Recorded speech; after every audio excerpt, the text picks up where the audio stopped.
Okay, it is Friday evening, and I am coughing up a storm. I just had some thoughts to share of something that went on today.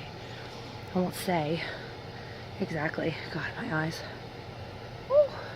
But it sparked an idea in me and something I wanted to talk about. So, are we good enough? When relationships end, we ask ourselves that constantly. And it hurts if we're replaced. I mean, it really, really super hurts. And we ask ourselves what was missing in us that this other person had. And I think that's the wrong question. I really do. Long time ago, my best friend divorced her husband and came and lived with us with a baby, really small baby, 30 days old. And the day that she came from the East Coast to New Mexico, her husband moved in, his girlfriend. And that was the girlfriend that had been seeing him the entire time.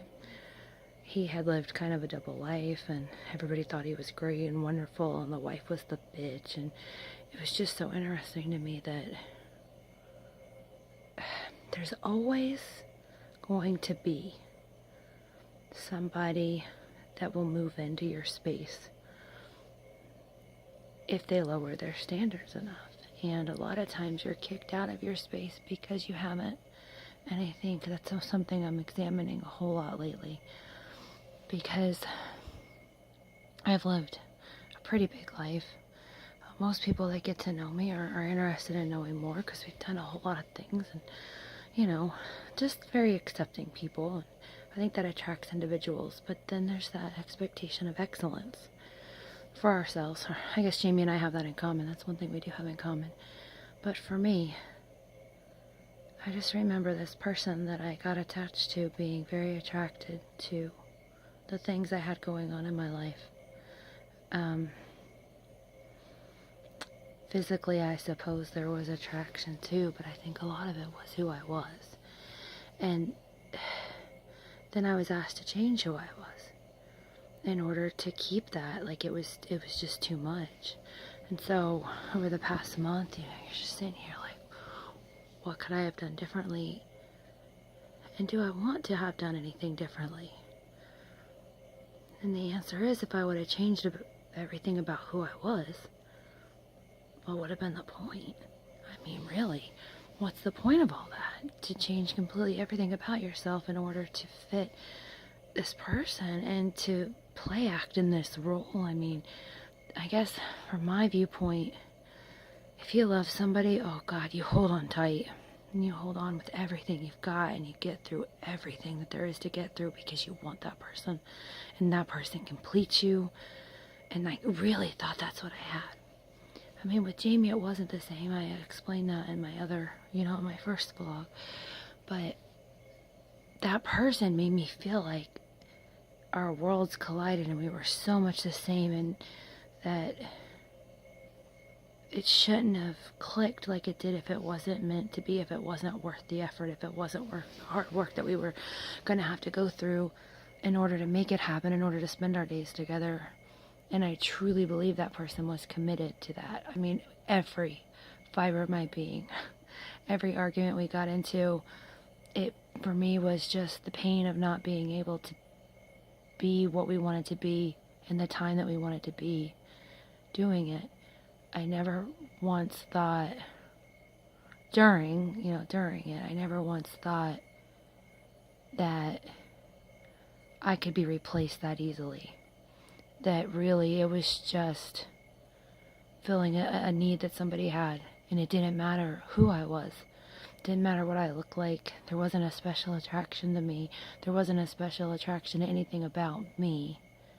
It was just looking for anybody, any warm body to fill. And God, it feels like a waste, honestly, because, God, how do I put this? Not an arrogant person, I don't mean that. But I'm not standard and vanilla, and I'm not just waking up every morning to see what's on, the celebrity news. There's a little more depth to my person, and I don't understand why somebody would invest all of their time for a very long time into getting to know that person, into getting to know me, and then just throw it out. Just to throw it out like that. Like it didn't matter. Like I didn't matter. I only mattered when they needed me, and when I needed them, gone. Just gone. And at the end of it, I have to ask myself, was I just not good enough? That's a hard question. That's a really hard question, and one I ask myself every day. Was I just not good enough? What did I do wrong? So I sit with that a lot. And God, sorry, that's probably inappropriate. I think a lot of women that lose something they really, and men too, not being sexist, you look in the mirror and think, what the hell happened? Was I not good enough? And you just second guess everything. Everything you said and everything you did and every feeling that you expressed and every emotion, when you went crazy and just second guessing yourself all the time. But if you're too much for somebody, you're just too much for somebody. And if you're not enough for somebody, you're not enough for somebody. And you just can't change that. And I know for me, if I love somebody, I will do whatever it takes.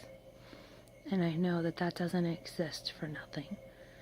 I know that I've put so much time and so much of who I am and myself, my life, into my marriage to be told I'm not good enough. And I don't know about the next relationship I was in. I still don't have answers about that. I know that that person needed something more, and instead of following through on the promises that they had made over and over again, they just denied they made them, and they just completely replaced me like that. So I can't believe that was love. It can't be. You can't replace it. You would be devastated without it. You would want to know how that person's doing, and I've just been completely erased. So I have a lot of questions, and I'm hoping over the next few months I get my answers. And not from anybody else, but from me. Because at the end of the day, I have to live with myself. And I have to be enough for myself, not for somebody else. I keep thinking, would I have changed anything? No. I wouldn't have changed the things I had a problem with and fought for. I wouldn't have changed knowing that person. Maybe I would have been a little more discerning in how much of that person I let in. Because it really, I'm doing okay. There's a big wide world out there, and it's not as hard to feel valued as I had initially thought. But to this day, I'm still asking myself what happened. Like, for me, it was so real, and am I that naive and that stupid that, I don't know. And it's not like I haven't had people approach me before or have conversations with other people that were male. This was different. It was very different.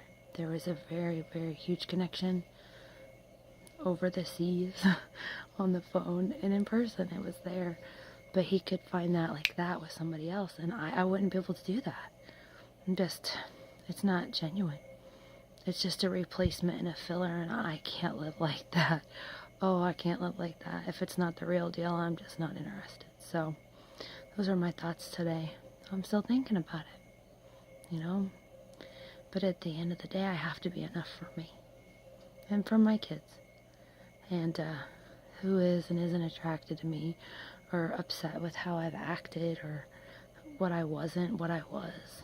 That just can't matter. It can't matter. It can't define me. And slowly but surely I'm learning to not let it affect me and to not think about it and to get on with the day and be the person I'm supposed to be